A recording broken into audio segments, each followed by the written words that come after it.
En fait, qu'est-ce qui vous vient à l'esprit quand vous entendez le mot yoga? Les points de vue et les opinions à ce sujet sont nombreux et variés.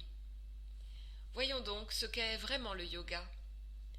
Littéralement, yoga signifie joug, l'outil avec lequel les agriculteurs attelaient deux animaux, bœuf ou cheval, pour tirer une charrue ou un char.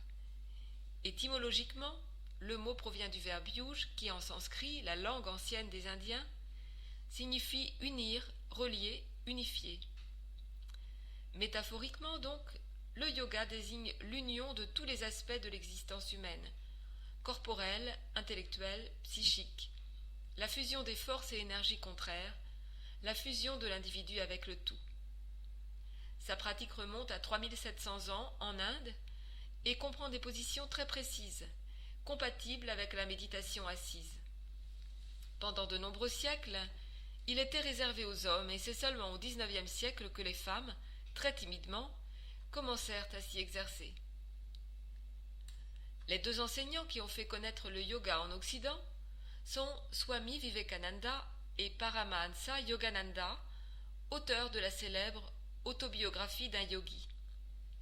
Mais ceux qui ont changé la destinée du Hatha Yoga, l'ont substantiellement modernisé, sont Sivananda Sarasvati et Tirumalai Krishnamacharya.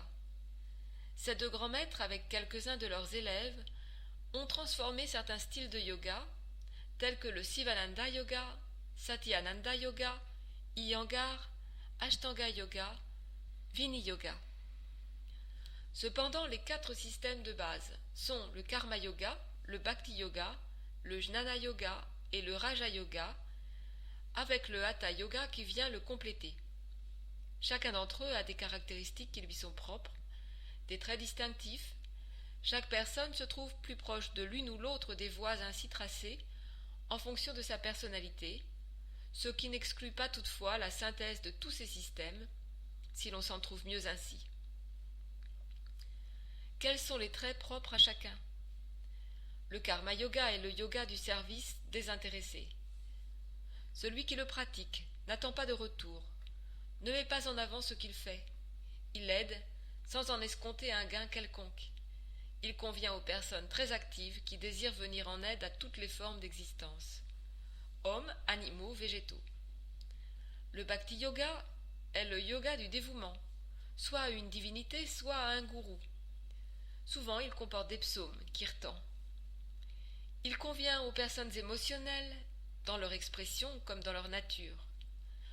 En raison de ces caractéristiques particulières, le Bhakti Yoga est souvent confondu avec la religion ou un culte quelconque. Mais il n'en est rien, il ressemble, mais la différence, c'est qu'il ne professe aucun dogme, comme le font toutes les religions. Être en lien avec la globalité est une chose, une autre est la foi, la fixation sur quelque chose de précis. Le Jnana Yoga est la voie de l'apprentissage. Celui qui le pratique lit des traités, suit des conférences. Il utilise l'auto-observation et le raisonnement pour accéder à la vérité spirituelle, à la sagesse. Il convient aux personnes studieuses, rationalistes, avec un cerveau analytique et des interrogations philosophiques. Le Raja Yoga est le yoga royal. Raja signifie roi. Celui qui s'y exerce devient roi au moyen de la méditation. Il acquiert la maîtrise de son corps et de son esprit. Il apprend à contrôler les mouvements erratiques du cerveau et finalement à unir corps et esprit. Le Hatha Yoga utilise le corps comme outil d'investigation. Il a pour but la santé, le contrôle, la purification et l'équilibre du corps et de l'esprit, afin que l'organisme supporte la pratique et les résultats du Raja Yoga.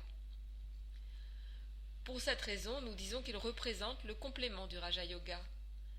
Les positions du corps, asanas, le contrôle de la respiration, pranagama, les techniques de purification, le verrouillage des énergies, bandhas, les positions énergétiques des mains et la profonde relaxation représentent des exercices pratiques dans le Hatha Yoga.